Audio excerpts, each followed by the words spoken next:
Hello students, welcome to success Mantra. अब हम लोग ने कई दिन से वीडियो भी नहीं डाली और जो पहला टॉपिक किया था वो किया था एपी पे, जो कि क्लास 10th का टॉपिक था। और उसमें हम लोग ने सिर्फ बेसिक्स पढ़े थे कि a n is equal to a plus n minus one into d, यानी nth टर्म पे कौन कौन से फॉर्मूले बनते हैं, पर उस पर क्वेश्चंस नहीं किए थे ज्यादातर। अब थोड़े क्वेश्चंस आज कराएंगे, उसके बाद एक नया टॉपिक हम लोग का सम ऑफ एन टर्म्स, थोड़ी वीडियोज आएंगी, उसके ऊपर सारी चीजें कवर भी करनी है, पर धीरे धीरे सारी चीजें सॉल्व हो जाएंगी। पर अब जैसे आज थोड़ा सा आपको रिवाइज करा देते हैं इस क्वेश्चन को करने से पहले। हम लोग ने जैसे क्या पढ़ा था कि फॉर्मूला क्या था, a n is equals to a plus n minus one into d, जिसमें ए था लास्ट टर्म, ए था फर्स्ट टर्म और एन था नंबर ऑफ टर्म्स।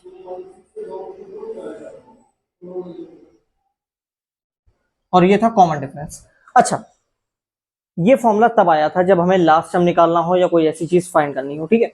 अब हमें ये क्वेश्चन करना है इसी की हेल्प से। अब आगे देखते हैं होता क्या है, कैसे करते हैं इस क्वेश्चन को।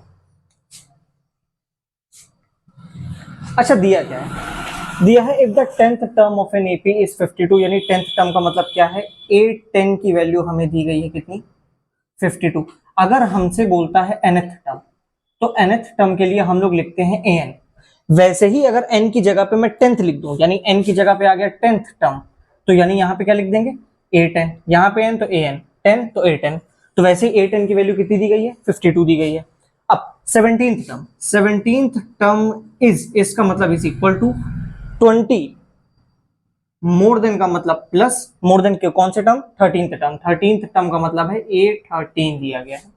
हम लोग की दो इक्वेशंस बनेंगी। पहली, इसको हटाते हैं।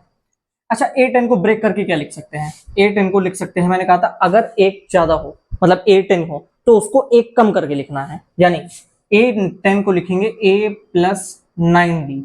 A प्लस 9D की वैल्यू कितनी है, 52। ये हो गई इक्वेशन 1, ठीक।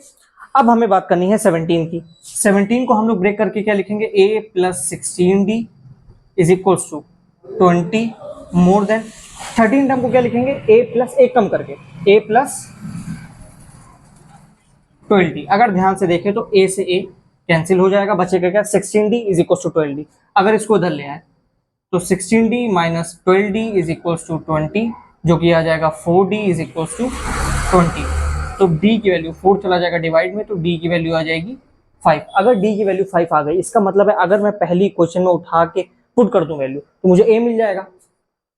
तो हमें निकालना है एपी। एपी निकालने का मतलब है कि मुझे फाइंड करना है A1, A2, A3। यानी A1 की वैल्यू क्या होती है, A, A2 की वैल्यू होती है A प्लस D, A3 की वैल्यू होती है A प्लस 2D, यानी A के कम करना है, जिसमें D और A आ रहा है। तो D हमें मिल गया है। अब A कैसे मिलेगा, पुटिंग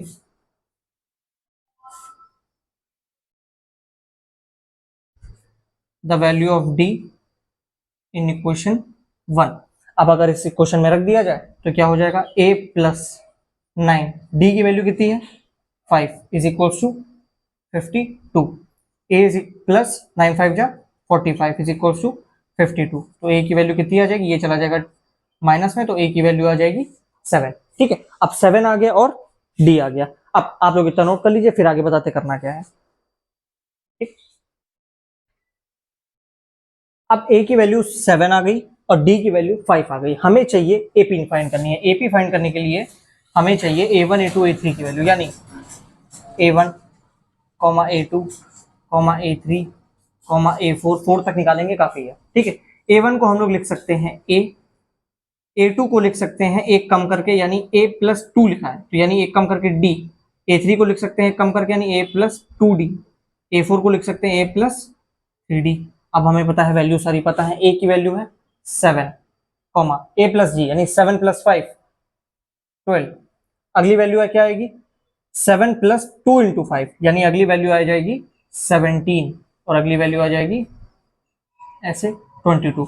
तो क्या ये एपी है, एपी है। अगर आप ध्यान से देखें तो पहला टर्म 7 है, इसके बाद जितने भी कॉमन डिफरेंस हम लोग देखें, इसको इससे माइनस करेंगे तो 5 आएगा, 17 को 12 से माइनस करेंगे तो भी 5 आएगा, 22 को 17 से माइनस करेंगे तो भी 5 आएगा। यानी ये जो सीरीज है वो एपी में आ रही है।